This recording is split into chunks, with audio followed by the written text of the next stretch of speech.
In this video, we're taking a deeper look into the family business. You know the one I mean.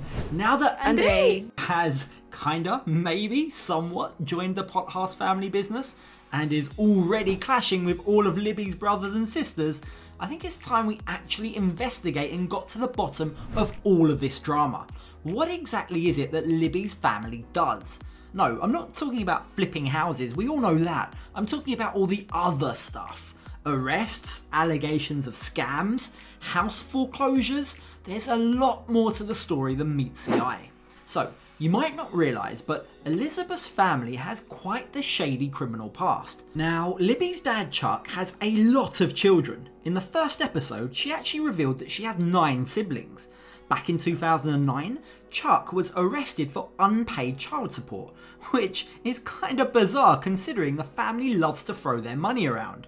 There's no word on which child or children he didn't pay for, but the court did order him to pay nearly $17,000 to make up for the missed child support.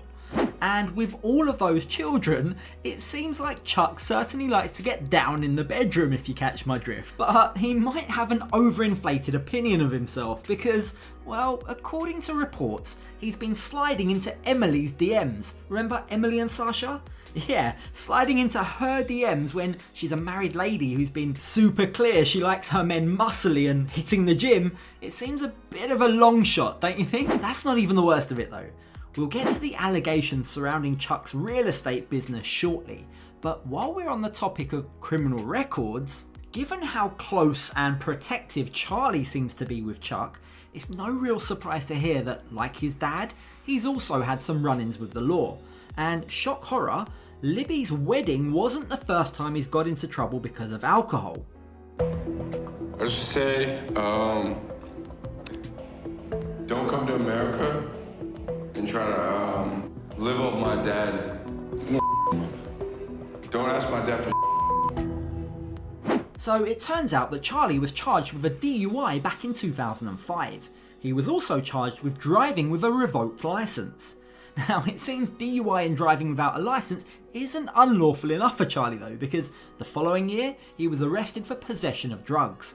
He's been one of the most anti-Andrei people around, and he's constantly saying that Andrei is a liar and a criminal. Well, now we know why. Pot, kettle, black, anyone? And while their sister Jen isn't as vocal as Charlie about her dislike of Andrei, she hasn't exactly been welcoming either. Who can forget her offensive views on Moldovan culture and Moldovan food? It's like cheap and it's like almost like the scraps. I'm sorry, like I'm open to trying stuff, but not some like that. No, I wouldn't try that. Jen's smug smirk and her higher than thou attitude have certainly wound up a lot of people, so she's far from a fan favourite. It comes as no surprise then that there's some definite hypocrisy in her views. You see, Jen's arrest wasn't quite as serious as Chuck's and Charlie's, but she was driving with a suspended licence and an unregistered vehicle. And I guess that puts her in line with her family's unlawful legacy. Libby's sister Rebecca, or Becky, is another of the siblings that can be added to the arrest list. Can you guess what for? Driving with a revoked licence, of course. Okay, why doesn't anyone in this family have a valid licence? What's going on here? Strange, right? And they've got another brother who hasn't actually appeared on the show, but he also has been arrested and charged with possession of illegal substances and possession of other drug paraphernalia. So yeah, it's safe to say that the family has quite a criminal history. Given all of these arrests, it actually looks like Libby is the good child of the family. She doesn't have any criminal records. And I am definitely the rebel in the family. I don't go by the rules. I don't go by the book. I just kind of do my own thing. And in fact, before joining the family business, Libby was, and some might actually say she still is, an actress. Her crowning glory seems to be a small role in the hit show Homeland. Nowadays, she works with her dad as a property manager, and for a long time she was the breadwinner of the family as Andrei wasn't working. And being a manager in the family business clearly came with some perks, because the home they were living in, rent-free, actually belonged to Chuck's company. Also, don't forget, Chuck paid for most of Elizabeth's extravagant wedding in Moldova, so Chuck seems to be doing pretty well financially. Now, as anyone with criminal convictions can attest to, that stuff really counts against you when you're applying for a job.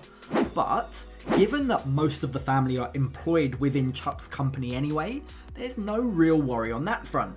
The only problem is, if those at the top are, shall we say, okay with sometimes crossing the line of the law, is it any wonder that their company, CDC Capital Investments, also has some kind of worrying allegations surrounding it? So what is it that they do? Well, as we've seen on the show, CDC, Chuck, and the rest of the family are into real estate. One part of their business is flipping houses. In other words, buying a relatively rundown place at a good price, renovating it, spending as little money as possible, and then selling it for a profit. And that's all well and good. Now, when it comes to selling, they like to keep it in the family. Rather than listing with just any old broker, their real estate agent, who gets all of the commission, is sister Becky. So while Becky technically doesn't work for the family, you can see how it's closely linked to the family business and how she makes her money when they make money. Now, in addition to flipping houses, sometimes CDC keep the properties themselves and rent them out. And that's where a lot of the problems seem to lie.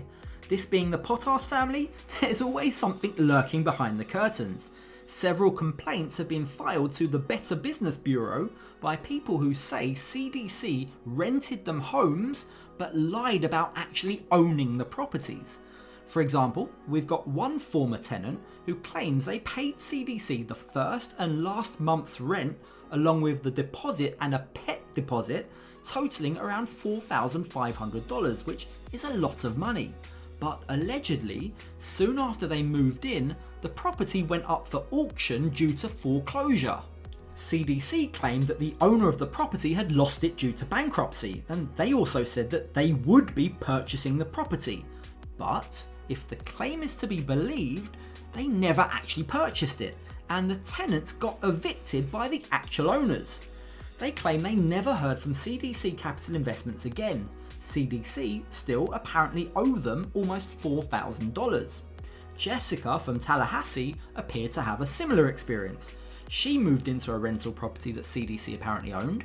Less than 6 months after moving in, she was notified that she had 2 weeks to move out because the house had been sold.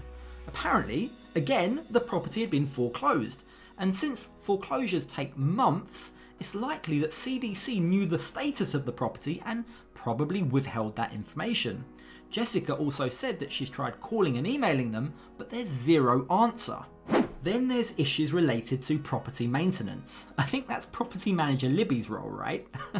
Lance, who's a Yelp user, claims that his daughter was without heat for 2 weeks because he says CDC weren't competent enough to have it fixed. And there's many other complaints among the same lines, so it definitely seems like some of the family business has a lot of unhappy clients and tenants.